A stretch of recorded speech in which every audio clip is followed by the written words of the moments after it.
Hello everyone, this is from ShriLearning. So I have Ayushi with me. She cleared PMI-ACP certification. First, congratulations Ayushi for this great achievement. Thank you, Shriram, and thank you for those classes and even the support after classes. Without those, it would not have been possible. Appreciate it. I know there is a good positive note. At the same time, Ayushi is a person who cleared a scaled agile sometime back. Should be 3 months back. That's what I think you said. Yeah, in September. Okay, nice. So scaled agile is an advanced level. And then while doing that, she realized, let me also read more depth of information to Agile, where comes the PMI-ACP. PMI-ACP is about Agile, a certified practitioner, which goes deeper in maybe Scrum, Kanban, extreme programming, Agile mindset, or Scrum Master, lot factors. One thing we found with Ayushi is she goes all the corners and read everything clearly and prepare for the exam. So we thought it would be nice to listen from her how she prepared, because on the practice exams, I've seen always her score is on the top level. Okay, so and again, whether it may be scaled agile or PMI-ACP, she did a good job. So I should give a little background to what nature of job you do. Then we'll also listen to about your preparation. Okay, so I work in IT only, and currently I'm working for an insurance domain project. So there we use scaled agile. So that's from there I got the thought of doing scaled agile, because I was having a good idea of agile. I've always worked in agile projects, never worked in predictive projects. So, but then I did SAFe and it went well. But then I wanted to learn more about Agile and Lean and all the other concepts that we have in the Agile umbrella. That's why I thought that, okay, let me, because that would, I hope so, that would help me in my day-to-day job as well. So that's why I thought that, okay, let's give it a try. That's good. That's good. Good to know that you are in a domain which is highly demanded in market. And also I heard about a scaled agile, which means a lot of teams work together to bring up some results, a major goal. Yes. Now, when we learn agility, it is something from the books you have to learn and practice, or the organizations where you worked or working already they are in a very mature stage. What kind of environment it was? Current organization, it's in a very matured state. And I mean, they're using SAFe extensively. So everybody is aware. It's not that only certain people in the team or the hierarchy are aware, but even from the developers, any person who joins the organization, we try to give them the basic training of Agile. That's the beauty of this organization that I'm. That's nice, right? If you take this 5-8 years back, only the key people talk about agility. Developers are, when I talk to developers in IT industry, they don't know much of it. They are very interested on technical factors, not interested on how the process works. Nice to see. Nice to hear more about it. Great to know about your background. Thanks for that. Now, the exam preparation part, how much of weeks it would have consumed you for this exam? As such, you want to prepare for the exam, how many weeks you have eaten? I mean, I started in September, but then September, October, I was reading very lightly. But from November and December, I read very well. Like, I developed the mindset of actually having a date in my mind. I wanted to give it by the end of December this year, but I could not get some slot or something like that happened. So that's why I had to extend it for 10 more days. So I think 2 to 3 months are more than enough if you really are consistent and you want to prepare well. So 2 to 3 months are enough. Decent, I think. Good time. And again, when you said preparation, I assume you picked up a couple of books and started reading, only focusing on that. Yes, I started with Mike Griffiths. Okay. And I read it completely. Like how I used to read is read one chapter from Mike Griffiths, do the chapter test in the book, and do some chapter-wise mocks in the portal, in the ShriLearning portal. So at least I used to do 4 or 5 times one chapter test in the portal. I used to give it at least 4 or 5 times so that I can get a hang of the different types of questions we can be asked from that chapter. Then I used to move on to another chapter. After reading Mike Griffiths, I went to Agile Practice Guide, and that hardly took 2-3 days. Yeah, that's a smaller book. It's a smaller book comparatively. So now when you take a test, I believe you analyze the question, because sometimes the answer is what you gave could be something A, but the same A would be explained in a different way when you read the justification. You may get an idea about why they said A as the right answer. Okay. Yes, I used to analyze those questions, and I used to note down, like sometimes we used to understand a perspective which was not given in the book, but it Yeah. was definitely from the content, but then it was something that we should remember. So I used to make a note of it. And by the end of my preparation, it was like I had 120 points like that written down. So, I mean, those points really helped in the end during revision. That is quite impressive, because taking notes is very important. Some of us take it for granted. Anyway, I read it, I understood. But I think notes is one factor you keep in your mind. Super. So book reading is good, and you took test. One thing I found with you is when you take a full exams in ShriLearning, your scores are always good range. So yes, what was the strategy, and if you want to share something, will be helpful for the people. Okay, so I gave my first full mock in November, and I scored around 61%, and I was like, no, I can't tolerate this score, and I was really demotivated. So, and at that time I had not read everything completely. So, and I'm one person who doesn't like the very low scores. I'll get very demotivated. So I thought that, okay, let me do one thing. I'll read everything first, like as in read whatever limited content I have, my Griffiths and Agile practice guide. Let me read it once. After that only I think in between I used to give some 60 and 40 questions mock, and I used to analyze those. Then before giving the full mocks, what I did is I analyzed those daily questions which you used to send. So I used to do those daily questions, and I used to mark whatever questions I found hard. Like I used to note them down in a notebook that on this day, this question number I should revise, because when you're receiving those daily questions, they're not from a specific topic. It'll be a mixed bag. So it could be from a topic which you've not read. So after I completed my Griffiths and Agile practice guide, I revised all the questions which I had. Like I think from September I had those questions. So 2 to 3 months question, I took some time to revise those questions and see what areas I need to read. So I read those, and then I attempted my full mock, and I received a very good score. Okay. It's something like looking back. Basically, you did retrospective of what happened, and then yes. Okay, that is nice. But now the same question comes back from many, even for PMP people or PMI-ACP. Tough part is understanding the question here in PMI Institute. I know you came from Scaled Agile also in certification. I'm sure there too we had some good questions, but not so much situation based. Now the situation based questions are so tricky. People feel that they couldn't read well. The marks are not going high. Is it something which you have to connect back to your job every time when you read a question? Sometimes yes, but sometimes no, because it when you are doing your job, it is only you think about only your job, and you can think about only your perspective. But when you were giving the exam or attempting any questions, it could be from anybody's point of view. It could be from the PO's point of view, the Scrum Master, the project manager, sponsor. It could be anybody. So first thing I would say is that when you read a question, try to understand from whose perspective it is being asked. Most of the questions, it will be like, if you are the Agile practitioner, and then there'll be an explanation given.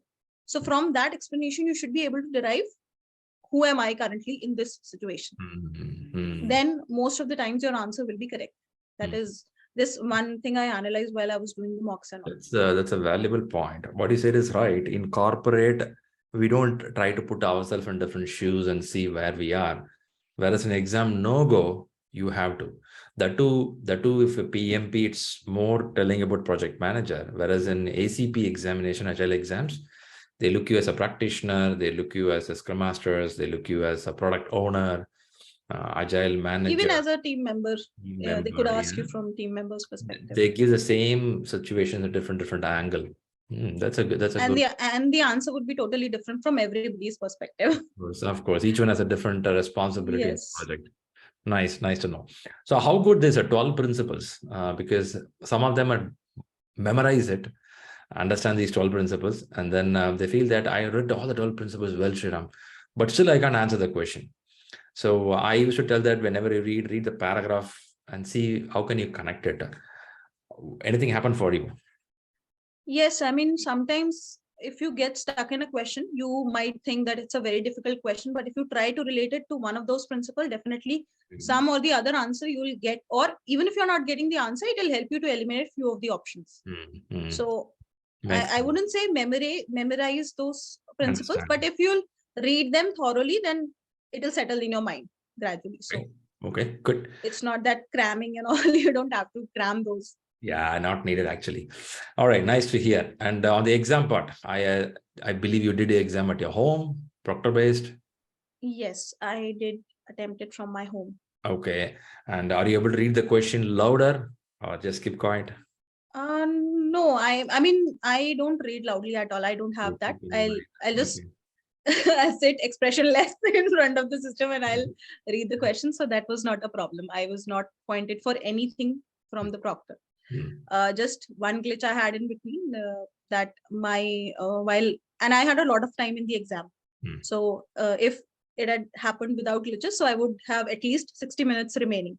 Wow. I could have finished it in 2 hours. So it's a 3 hours exam, but you are done in 2 hours. Yes, because firstly, the questions were not very long, like 2 to 3 lines maximum, and mostly options were smaller. Okay. No calculations, only one graph-based question that I can remember. It was just like click next, next, next, you keep answering. Yes, and like before the exam, I had a strategy that I will go through all the questions, and even if I'll have the slightest of doubt in some question, I'll mark it for review. So by the end, I saw that I had marked almost 25 to 30 questions for review, and I hardly changed the answer for 1 or 2 after revisiting. But what I thought is I'll not spend more than 1.5 minutes on any question, just for the sake of time management, and I'll mark whatever I won't leave it unattempted, but I'll mark whatever I think is the correct at that time. Then I'll come back to it. So good. That's good. Pretty good. When I was presenting, you were saying or talking when you were saying that there were some glitches when you started your exam. Do you think any points will be helpful for somebody writing exam at home? Yes. So I was giving the exam from my home. The process started smoothly. I did not have any issues. I was sitting in a very calm, bright place so that the proctor could easily see me, and I did not have any network connection issues or anything. So I was on the 101st question when almost 80 to 83 minutes were remaining from me. I received a message from the proctor, and it was a very big message. It started with something like, I'm not able to see your video, so I'll restart the session. And it was a very big message. I couldn't read the full message, but I mean, before even I could read it, I was thrown out of the exam, and I was thrown out to the page where you see where you see yourself in the camera, and you can see where you are in the queue. So I was on the 20th number in the queue. So I was sitting there patiently. I was very patient at that time. I said, okay, it's fine. I do have 80 to 83 minutes remaining. So I was sitting there waiting patiently, and it took 5-6 minutes for me to go back to that 101st question. But in the background, my timer was running. My timer kept on running.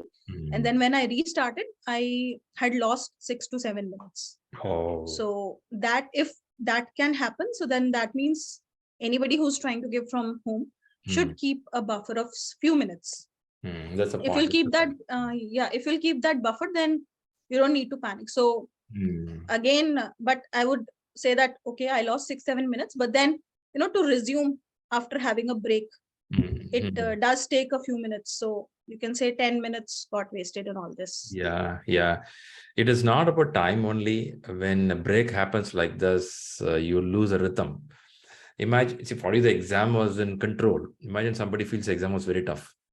Now, where a situation happens like this, you get totally disturbed. It's so tough to come back.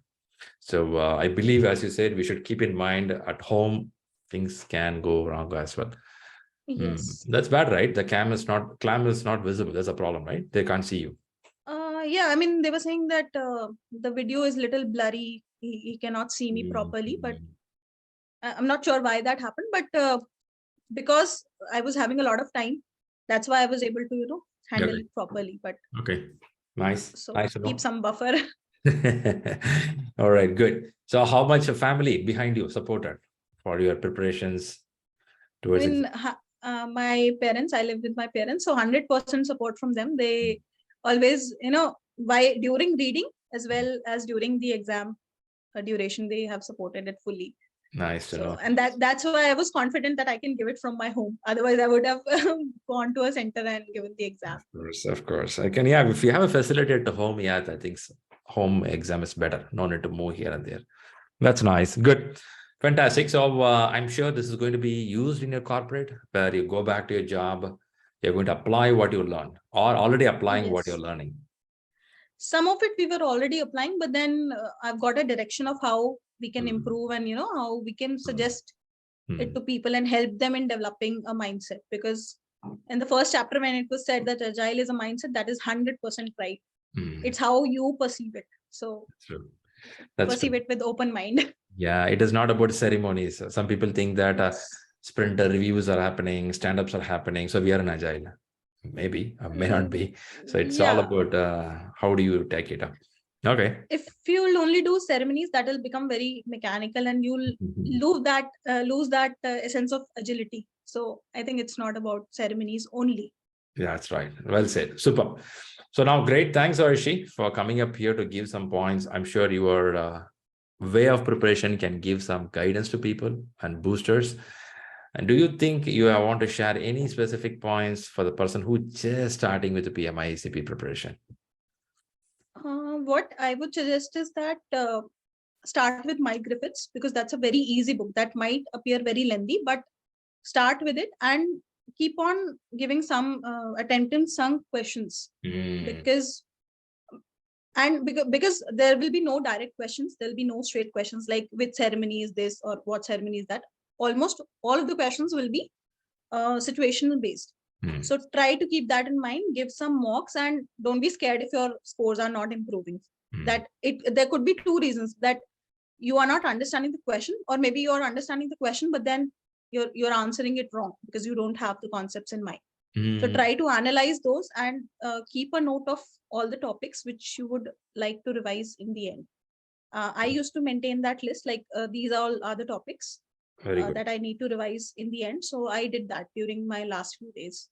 Well said. Well said. Very nice. So thanks a lot, Ayushi, for coming up here, sharing your valuable inputs. We could see you keep hitting certificates like SAFE, PMI-ACP, maybe next one on your line for the year 2023. So let all be good for you this year and apply what you learn and keep growing in your professional life. Thank you so much, Srinam, and thank you to your entire team. Okay. I keep on pinging Rahul for something or the other, and he's very prompt. Okay. Thanks a lot for your trust with us, and good wishes for your success. Thank you, Srinam. Thank you.